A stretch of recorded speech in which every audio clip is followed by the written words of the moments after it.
주시기 바랍니다. 네, 더불어민주당 노동존중 국회의원 이수진입니다.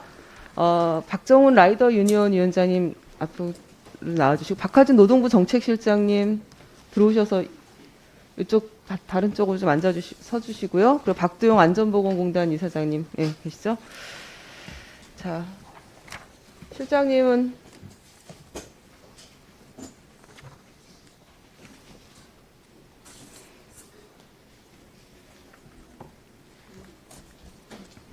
네, 일단 PPT 좀 들어주시고요. 네, 박하진 실장님 이쪽으로 와주시죠. 네.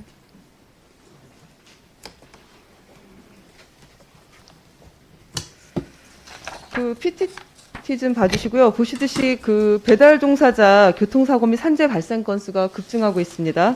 특히 올해 상반기 이륜차 교통사고 사망자는 전년 동기 대비 13.7%나 증가한 265명에 이르고요.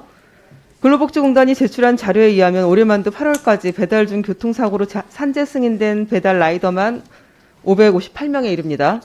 이들 배달 종사자는 사고율이 높고 사고가 나면 사망 등 중대재해로 이어지는 비율이 높아 그동안 정부와 안전보건공단은 산안법을 개정하고 재해 예방 사업을 펼치는 등 노력을 해오셨죠. 네. 자, 17년 3월 사업주가 배달 종사자에게 안전모 등 보호구를 지급하도록 하였고, 올해 1월에는 산안법을 전면 개정해서 77조 특수형태 근로종사자와 78조 배달 종사자에 대한 안전조치를 의무화했습니다. 또한 시행규칙을 통해 최초 노무 제공 시 2시간 이상의 교육을 의무화했고, 노동부령을 통해서 물건의 수거, 배달 소요시간에 대해 산재를 유발할 수 있을 정도로 재촉하지 못하게 하였죠. 네. 네. 자, 우리 박정훈 라이더 유니온 위원장에게 묻겠습니다. 배달 종사자는 가맹본부나 가맹점에 직접 고용된 노동자랑 그다음에 배달 대행업체와 계약서를 맺은 특고 노동자로 이렇게 종사자로 나눠져 있죠. 우리 참고인의 지위는 어떻게 됩니까? 네, 맥도날드에서 일할 때는 근로기준법상 근로자가 되고요. 네. 퇴근 후에 쿠팡이츠나 배민 커넥트 앱에 접속하면 특고 노동자가 됩니다. 여러 형태의 그렇습니다. 신분을 유지했었군요. 자, 배달 종사자와 산재 예방 제도에 대해서 몇 가지 물어볼게요. 지난 17년부터 사업주가 배달 종사자에게 안전모동 보호장구를 지급하도록 제도가 마련된 건 알고 계시죠? 예. 근데 아직도 모자만 쓴 채 이륜차 운전하는 청소년들 어렵지 않게 보게 되는데, 이게 배달 청소년들만의 문제인가요? 네, 청소년에게 책임을 묻는 것은 저희가 인터넷 댓글에 가끔씩 죽여버리고 싶다, 내가 차로 밀어버리고 싶다 이렇게 댓글을 다는데 그런 수준의 이야기라고 생각하고요. 저희가 배달을 할 때 음식 국물이 흐르면 소비자든 가게든 회사든 난리가 나는데 노동자들이 피를 흘리면 아무 일도 일어나지 않습니다. 근본적인 원인은 여기에 있다고 생각합니다. 그래요. 올해부터 배달 일 처음 시작할 때 2시간 이상 교육 이수하도록 의무화됐는데, 그 교육 이수 확인하는 시스템이 갖춰져 있나요? 얼마 전에도 동네 배달 대행사에서 일하던 분들이 앱을 깔고 일하라고 해놓고 앱을 막고 해고하라고 하고 있습니다. 전혀 교육이 이루어지지 않고 있다고 볼 수 있습니다. 그럼 뭐 교육 내용도 정해져 있지 않겠네요. 네, 도대체 무슨 교육을 할지 사업주도 알지 못하고 있습니다. 그러니까 법은 만들어졌는데 현장에는 실천되는 게 없다라는 말씀이시네요. 그렇습니다. 자, 그러면 다음 슬라이드 좀 봐주시고, 그 고용노동부령 673조에 배달을 중개하는 자에게 물건의 수거 배달 시간 재촉하지 못하도록 돼 있는데 현실 어떻게 돼 있는지 한번 살펴보도록 하겠습니다. 참고인 지금 보여드린 화면 실제 배달하면서 겪는 상황이죠? 네, 제가 캡처한 사진입니다. 예, 그럼 짧게 설명 좀 부탁드립니다. 네, 저기가 배달 안내 시간이 2분이라 적혀 있는데 실제 산이 있어서 9분 정도로 돌아가야 됩니다. 제가 뭐 드론도 아니고 저희 산을 넘을 수는 없는 상황이고요. 저 배달 시간 제한을 지키지 않으면 시간이 빨간색으로 바뀌기 때문에 난폭 운전을 할 수밖에 없습니다. 신호위반이라고 하는 것이 이런 알고리즘의 배달 시간 제한으로 조직적으로 일어나고 있다고 볼 수 있습니다. 그런 알고리즘 때문에 우리 배달 종사자들 생명을 어디다 맡기고 일하고 계신지 모를 정도로 위험하게, 시간에 촉박하게 지금 하고 계신 것 같은데, 사실 법과 규정에 따라서 만들어진 배달 라이더에 대한 안전조치가 지금 설명하신 것처럼 전혀 지켜지고 있지 않다라는 것을 오늘 증언하시는 거죠? 예, 30분 배달제가 폐지되지 않았습니까? 그게 알고리즘이라는 이름으로 부활했다고 보시면 되고요.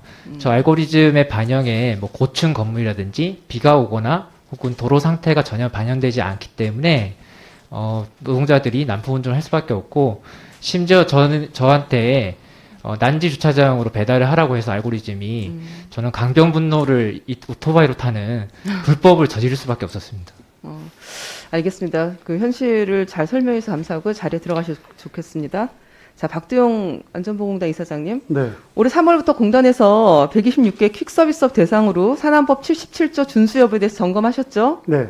그 결과에 퀵서비스 종사자에 대한 안전보건 교육 실시하지 않은 사업장이 무려 90개소입니다. 네. 예, 올 1월에 법이 시행됐으니 과태료 500만 원 처분 받아야죠. 네.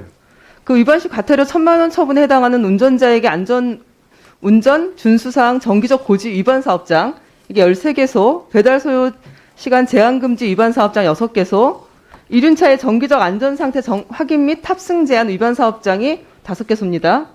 그렇죠? 네. 그 즉시 과태료 처분 해당하는 사업장들인데 고용노동부에 이거 통보하셨습니까? 고용노동부에도 지금 알고 있고 이걸 어떻게 제대로 개선할까 통보하셨어요? 하고 있는 중입니다. 하고 있는 중이에요? 네. 이거 배달라이더 특허 종사자에 대한 안전조치 관련 개정된 산안법이 있으면 뭐합니까? 잘 지켜지지 않고 있는데 이렇게 하시면은 아무 소용 없습니다. 지금 종사자가 13.7%나 사망사고 늘어난 거 보셨지 않습니까?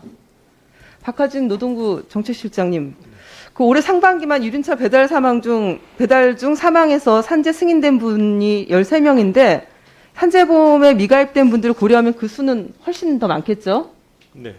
그 보시는 표 한번 보시고요. 1년 경과기간 거쳐서 올해 1월에 시행된 그 배달 종사자 안전보건과 관련된 법 조항이 잘 지켜지고 있는지 노동부가 점검하고 감독한 현황입니다. 근데 단 한 건도 없습니다. 그죠? 과태료 징수 당연히 없습니다. 그 안전보건공단에서 점검한 퀵서비스업 점검 실적 받아보셨습니까? 이거 3월에 예. 조사한 거예요. 네. 근데 법 시행은 1월에 했으니 당연히 3월 점검 시 부적합 드러난 사업장은 법 위반으로 과태료 처분 대상일 가능성이 높지 않습니까? 네. 물론 사전 예방을 위한 지도도 중요하지만 법은 지키라고 있는 겁니다. 그런데 노동부 점검 및 감독이 단 한 건도 없습니다. 이 정도면은 노동부 직무유기 아닙니까? 그거 시정하시고요. 그 감독 계획 수립하시고 그 이후에 어떻게 하실 건지 국회에 보고해 주시기 바랍니다. 네, 그렇게 하도록 하겠습니다. 뭐 저희들이 해야 할 조치는 나름대로 한다고는 했는데 여러모로 부족한 점이 많은 것 같습니다. 그 새롭게 올해부터 시행되고 있는 법 규정들이 현장에 조금이나마 더 정착될 수 있도록 계속 노력하도록 하겠습니다. 예. 네, 이수진 의원님 수고 많으셨습니다. 다음은 국민의힘 서울 송파가 김웅 의원님 신문해 주시기 바랍니다. 예,